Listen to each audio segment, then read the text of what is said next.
চলো আজ একটুখানি আমি কি বানিয়েছিলাম, একদম সিম্পল, মানে একদম তোমাদের হাতে যদি 10 মিনিট সময় থাকে এটা রেডি হয়ে যাবে। যাদের অনেক সময় ইচ্ছা করে রান্না করতে ইচ্ছা করে না, তো কড়াইতে সাদা সর্ষের তেল নিয়ে নেবে, তার মধ্যে একটুখানি ঘি দিয়ে দেবে, তার মধ্যে একটা মশলা করে নেবে। মশলাটা হচ্ছে একদম সিম্পল।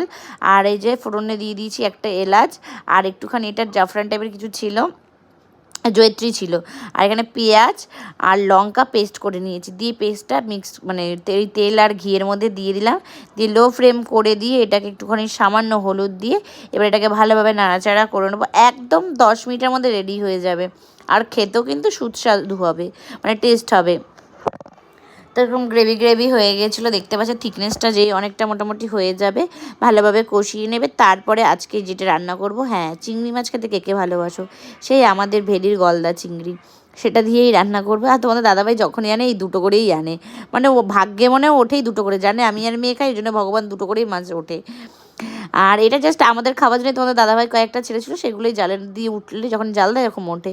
তো এই দেখো এবার কি সুন্দর জল দিয়ে থিকনেস হয়ে যাবে।